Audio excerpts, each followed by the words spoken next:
Laurent Gbagbo et l'anarcho-syndicalisme. Vous savez, je suis un employé. Mon patron qui m'a embauché, je travaille chez lui. Jusque-là, on se comprend. Mais comme je ne suis pas le seul employé, je m'arrange, je convainc les autres employés. On doit lutter pour nos droits. Jusque-là, c'est très normal. Mais dans la lutte pour nos droits, les employés me nomment, comme c'est toi qui es venu avec l'idée, il faut être notre patron ou maintenant chef syndical. Jusque-là, tout va bien. Le patron dit, il n'y a pas de problème. Tout être humain mérite que ses conditions soient améliorées. Jusque-là, ça va. Et on lutte, on obtient ce qu'on peut obtenir. Il n'y a pas de problème. Mais un matin, j'utilise la confiance que les employés ont mis en moi. Et j'utilise la bonne foi de mon patron qui dit, c'est vrai, chaque être humain, quand tu travailles là, tu dois être capable d'améliorer ta vie. Et donc, je vous fais confiance, je vous donne un boulot. Et je discute avec vous.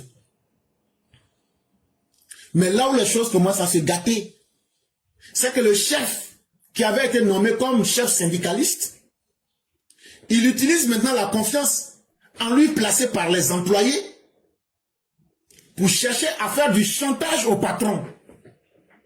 Et c'est là que les choses commencent à se gâter. Et c'est de ces personnes-là à qui la Côte d'Ivoire, qui est notre employeur à nous tous, nous dit, vous êtes les fils de ce pays, vous pouvez vous exprimer, vous pouvez demander ce que vous voulez, puisque la patrie, le pays est là, avec les ressources que nous avons, nous devons être capables d'améliorer les conditions de vie de chaque Ivoirien. Mais en plus, vous pouvez créer des partis politiques, parce que dans un monde où tout le monde voit tout en vert, ou tout en rouge, ou tout en noir, c'est un monde qui est monocolore, ce n'est pas bien. Et certains comme Laurent Gbagbo ont été nommés et sont devenus chefs de partis politiques. Et aujourd'hui, la confiance de l'État, ils trahissent cela parce qu'aujourd'hui, des gens sont avec eux en tant que des sympathisants, des militants. Ils utilisent maintenant cette confiance de leurs militants pour faire du chantage à l'État. Je suis parti très simplement pour qu'on se comprenne, parce qu'on va aller très vite avec l'affaire. J'ai pris l'exemple d'un employé qui a créé un syndicat, des gens, on a compris ça. Et j'ai pris ce même exemple pour vous montrer ici la Côte d'Ivoire est l'employeur, etc., etc. Si on a bien compris tout ça, c'est ce que Laurent Gbagbo fait en politique. Et c'est ça qu'on appelle l'anarcho-syndicalisme. C'est-à-dire, utiliser le syndicat, mais utiliser les moyens du chantage, de la violence et du désordre pour s'imposer à l'employeur.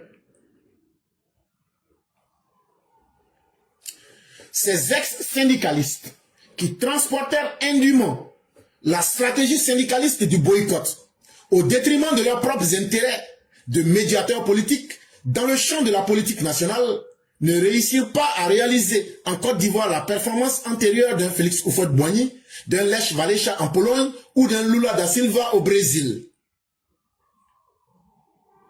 Est-ce que quelqu'un, toi-même qui as été au pouvoir, tu as échoué, tu n'as pas pu réaliser le bonheur des Ivoiriens entre le 26 octobre 2000 et le 11 avril 2011, est-ce que toi, tu peux venir faire du chantage aux dirigeants qui sont là ici en 2025? Tu peux venir leur dire, voilà ce que nous on veut. Il n'y a pas de liberté. C'est comme ça là. Nous on ne va pas aux élections. Si vous ne reportez pas la cadavre là, c'est comme ça. Est-ce qu'un jour, nous les gens du RDR, quand vous nous tuez en 300, 400 charniers là, est-ce qu'un jour on vous a demandé pardon d'attendre on va enterrer nos cadavres? Est-ce qu'un jour on vous a dit, donnez-nous du temps on va enterrer nos cadavres? Donc là, ça ne nous intéresse pas. On chie dans vos bouches. Quand Gbagbo a dirigé là, il a fait quoi? Et puis les Ivoiriens voient aujourd'hui qu'il est mieux que Félix Houphouët-Boigny. Lui qui dit qu'il est opposant historique là, allez prendre sa vie historique, montrez-nous quelque chose que Laurent Gbagbo a fait, que vous l'aimiez ou que vous ne l'aimiez pas, tout le monde est d'accord que c'est lui qui a fait ça. Lui-même dans son parcours politique, quand tu lui poses la question, tu as fait quoi? Il dit non, on n'a rien fait. Oh. Il est fier de dire qu'eux n'ont rien fait. Il est fier de dire qu'eux sont un parti de vauriens. Est-ce que des vauriens peuvent se donner le droit de faire du chantage à ceux qui font quelque chose? Comme un syndicaliste qui vient faire du chantage à son patron. Alors que lui ne crée pas de boulot. Alors que lui n'apporte pas de résultats dans la société. C'est ça qu'on veut que vous compreniez. Des gens qui pensent que la politique, parce qu'ils étaient des anciens syndicalistes, les comportements et les stratégies de syndicalisme, ils vont les utiliser dans le champ politique pour essayer d'obtenir ce qu'ils veulent, mais sans jamais rien donner à la société. Ça s'appelle du chantage, ça s'appelle de la tromperie, ça s'appelle simplement de l'irresponsabilité. Se transformer en politicien, se définir comme représentant d'une nation et d'un peuple, et non plus comme un représentant d'une corporation particulière, accepter le pluralisme des points de vue et la légitimité de la diversité et des intérêts dans ce peuple, s'inscrire dans la délibération et dans le consentement au principe du compromis. Au lieu de faire du chantage, au lieu de demander aux autres de faire ce que toi-même tu n'as pas pu faire quand tu étais là, il faut plutôt laisser ces comportements velléitaires, ces comportements dispersés, pour devenir le représentant du peuple, et non le représentant d'un groupuscule d'ethno-nationalistes fascistes, des génocidaires. De devenir le représentant des soi-disant vrais Ivoiriens, alors que tu n'as rien offert à ces soi-disant vrais Ivoiriens. Devenir le représentant de ceux qui peuvent rendre compte au peuple à travers des délibérations, et devenir le représentant de ceux qui disent voilà ce sur quoi la société s'est entendue, il faut qu'on respecte ça. Mais quand Laurent Gbagbo se transforme en représentant de ceux qui veulent violer les lois, de ceux qui ne veulent pas accepter le compromis social, de ceux qui veulent briser la morale dans notre société, est-ce que c'est le peuple qui les représente? Non, il représente l'intérêt de ceux qui veulent voir la société tomber. Puisque dans ce monde, il y a des gens qui ne veulent pas la paix, le progrès. C'est eux que Laurent Gbagbo représente. Mais Laurent Gbagbo ne peut pas dire qu'il représente les Ivoiriens. Parce que si tu demandes aux Ivoiriens, est-ce entre la paix et la guerre, qu'est-ce que vous voulez? Ils vont vous dire, nous aimons la paix. Mais aujourd'hui, là, Laurent Gbagbo lutte pour quelqu'un aujourd'hui. Pour le camp du désordre. Mais le désordre, c'est une guerre. Et donc, est-ce que vous allez dire, vous Ivoiriens, que c'est ce désordre-là qui vous... Vos intérêts sont représentés dans le désordre? Devenu au gouvernement entre 2000 et 2010, une coterie oligarchique, partisan désireux de s'approprier l'État, d'anéantir les contre-pouvoirs, de soumettre le peuple au mot d'ordre d'une vision étriquée du pouvoir, les ex-syndicalistes défroqués ne surent pas adopter la position politique de la généralité et de la prudence afin de répondre aux problématiques sociales par des solutions pertinentes qui relèvent toujours de la maîtrise de l'art du compromis politique dans un régime de démocratie pluraliste. Laurent Gbagbo a dirigé entre 2000 et 2010. Et qu'est-ce qu'il avait fait? Il a créé un groupe d'intérêt économique. Si tu n'es pas dans leur clan là, toi là, tu vas entendre que la Côte d'Ivoire est doux, mais tu ne vas pas goûter. On a vu l'argent des impôts dans la poche du fils de Boun Boabré aller fêter avec ça. On a vu Laurent Gbagbo ici prendre l'argent des Ivoiriens alors que les Ivoiriens souffraient pour les donner à des Blancs qui n'en avaient pas besoin. Les gens pensent que c'est Chirac seulement. C'est pas Chirac seulement. Hein? Les Jack Lang et bien d'autres venaient se servir. C'est pour Chirac là que les gens connaissent. Sinon c'était une habitude. Les gens faisaient les va-et-vient pour venir prendre des mallettes. Et donc, aujourd'hui, Laurent Gbagbo est devenu comme ce syndicaliste-là qui veut chasser le patron. Le patron qui a créé son entreprise-là. Lui veut chasser le patron pour prendre l'entreprise parce que lui, il est chef syndicaliste. Aujourd'hui, Laurent Gbagbo dit, les Ivoiriens qui sont allés voter là, vous n'êtes rien. Et donc là, la personne que vous, les Ivoiriens, vous avez voté là, lui qui est le représentant du peuple par le vote là, moi je m'en fous de lui. Donc je m'en fous de vous le peuple, parce que je m'en fous de votre vote. Parce que je suis Laurent Gbagbo, parce que je suis chef syndicaliste. Donc là, je vais arracher l'entreprise au patron lui-même.